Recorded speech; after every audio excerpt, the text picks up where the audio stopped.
Bienvenue à toi sur ma chaîne YouTube Audrey Soul Dance. Je suis Audrey, professeure de yoga danse et thérapeute en danse intuitive. Alors je décide de faire cette vidéo afin que tu puisses mieux me connaître et également comprendre le parcours qui m'a emmené ici aujourd'hui à enseigner le yoga danse et à intervenir en tant que thérapeute dans des cercles de femmes, des tentes rouges ou tout simplement des ateliers que j'organise en tant que thérapeute en danse intuitive. Alors pour commencer, je danse depuis ma plus petite enfance. J'ai été bercée par mes deux cultures. Du côté de ma mère, j'ai du polynésien et du côté de mon père, j'ai de l'indien. Donc depuis toute petite, j'écoute la musique, mes parents écoutaient tout le temps de la musique, donc je suis bercée par les rythmes depuis ma plus petite enfance. Également, je me suis aperçue que l'impact de mes deux grands-mères, qui avaient pour elles la danse, le chant, avait une place très importante dans leur vie. Et d'une certaine manière, elles m'ont influencée à trouver ma place au milieu de la danse. Alors avant d'arriver ici en tant qu'enseignante, je reprends mon histoire depuis donc toute petite. J'ai commencé par apprendre la danse tahitienne grâce à ma grand-mère. Elle était donc polynésienne. Et je me souviens que à peine je commençais à marcher, ma grand-mère me mettait un paréo et j'ai appris donc les bases de cette merveilleuse danse avec elle. Je me souviens encore que tous nos repas de famille, que ce soit les Noëls, les anniversaires, je dansais tout le temps. Et donc voilà, ça a été mes premiers pas de danse, la danse tahitienne, mon premier apprentissage. Et puis en grandissant, j'ai suivi un parcours plutôt traditionnel. J'ai donc commencé par la danse classique. Et puis j'ai découvert également la danse moderne jazz et la danse contemporaine, qui a été au final mon coup de cœur. À l'époque, j'étais pas disponible à suivre un cursus danse-études, même si je voulais en fait tout le temps danser. Je pense que je n'étais pas prête parce que j'avais pas du tout confiance en moi. Et c'était pas encore trop, on va dire, dans la société dans laquelle on est et surtout à l'époque, euh, être artiste, c'était pas considéré comme un métier. Donc il y avait tout cet environnement-là, moi qui n'étais pas du tout prête à m'investir voilà, dans ce parcours, j'ai plutôt donc décidé de suivre d'aller suivre on va dire un parcours d'aller jusqu'au bac. Et je continuais donc de prendre des cours le soir. J'avais qu'une seule hâte, c'était de terminer ma journée et d'aller danser. Pourquoi? Parce que la danse, ça m'a permis de guérir d'une certaine manière. Dans mon enfance, dans mon adolescence, j'ai connu des périodes pas forcément super joyeuses. Et la danse était mon médicament. Tout ce que je ne pouvais pas exprimer par peur, je le dansais. Voilà, donc je me souviens que des moments où ça n'allait pas du tout, mon espace c'était ma chambre et là je mettais la musique et je dansais pour exprimer tout ce que je ne pouvais pas exprimer par la voix. Et en fait, ça a toujours été là, la danse. Parce que même aujourd'hui, lorsque j'ai des moments où je me sens pas bien, où je ressens un peu que je suis un peu tendue, je danse. Et ça me permet de libérer. Donc, même aujourd'hui, j'utilise encore la danse comme vraiment une thérapie médicinale. Donc voilà, je travaillais, j'ai occupé des postes dans l'administration, mais également des postes en tant que commerciale. Et à la veille de mes 30 ans, j'ai eu un déclic. Euh, je me suis posé la question de savoir si j'étais vraiment épanouie dans ma vie professionnelle.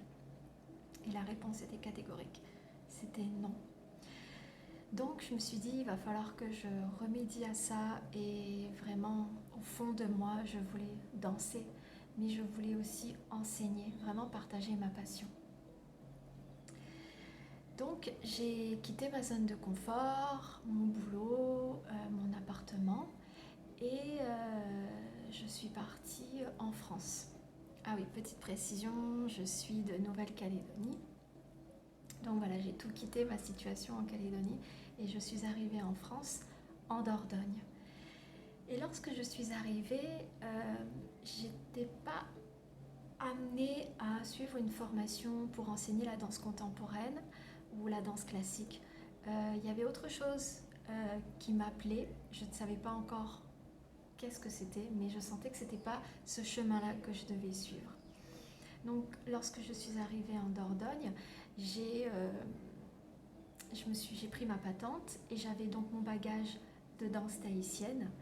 Et également, j'ai pu expérimenter aussi d'enseigner la danse, le hula hoop dance, donc que je pratiquais personnellement, que j'ai découvert en fait dans mes voyages, cette discipline, et je trouvais ça vraiment super funny de pouvoir danser avec un accessoire, le cerceau. Donc, arrivée en Dordogne, j'ai occupé des postes dans des écoles publiques en tant qu'intervenante dans les activités périscolaires, mais également dans les écoles de danse et les associations. Donc du coup, c'était vraiment chouette pour moi parce que je pouvais vraiment expérimenter ces deux disciplines avec un public assez ouvert parce que j'avais donc les plus petits dans les écoles et ensuite je proposais mes cours aux enfants, aux adolescents et aux adultes. Donc j'ai pu vraiment vivre pleinement pendant 4 ans. J'ai occupé le poste d'enseignante et c'était vraiment pour moi une bouffée d'air. Et vraiment, je faisais ça de ma journée, je dansais et je partageais ma passion avec toutes ces personnes. Donc là, j'ai pu affirmer que j'étais donc heureuse dans ma vie professionnelle. Et puis, lorsqu'il y a eu cette grande pause mondiale, j'ai eu l'opportunité de suivre des cours à distance de yoga danse qui étaient proposés par Elodie Abadi, la créatrice du concept yoga danse. Et ça m'a interpellée parce que le yoga, j'en pratique personnellement et je me demandais comment ça se passe en fait un cours de yoga danse. Donc la curiosité m'a amenée à suivre des cours à distance. J'ai eu le coup de cœur parce qu'en fait je me sentais, c'était une discipline qui était pour moi, je me sentais à ma place. Voilà. Donc j'ai suivi la formation proposée par Yoga Danse officielle. J'ai obtenu mon diplôme et donc maintenant depuis 2 ans j'enseigne le yoga danse. Alors voilà, du coup c'est pour ça qu'aujourd'hui je suis ici dans ma mission de divulguer, de partager la danse autour de moi. Et la danse intuitive, comme je vous le disais, elle a toujours été présente parce elle me permettait de me libérer. Donc la danse intuitive, en fait, c'est vraiment juste une danse qui n'y a pas besoin d'être chorégraphiée. C'est quelque chose que l'on peut faire tous les jours chez soi, mettre de la musique et se laisser emporter par le rythme de la musique. C'est ça la danse intuitive. C'est vraiment permettre à votre corps de parler librement, de s'exprimer librement en fonction du type de musique que vous écoutez. Maintenant, la thérapie en danse intuitive, c'est quelque chose d'un peu plus ciblé Je referai une capsule à ce sujet, mais voilà, pour vous donner les grandes lignes, c'est que j'organise des ateliers et je propose des thèmes. Ça peut être un thème sur les 4 éléments. Ça peut être également des thèmes sur une harmonisation des chakras. Voilà, c'est vraiment, ça reste plus ou moins varié et je peux aussi intervenir dans le cadre des cercles de femmes ou des tentes rouges avec des thèmes particuliers. Donc voilà, en quelques minutes, mon histoire. Et pourquoi voilà, la danse fait partie de ma vie. Eh bien, je te remercie d'avoir pris le temps d'écouter mon histoire. Tu peux me retrouver sur les réseaux sociaux. Tu trouveras les liens en dessous de cette vidéo. Et je te dis à très bientôt pour de nouvelles aventures. Merci.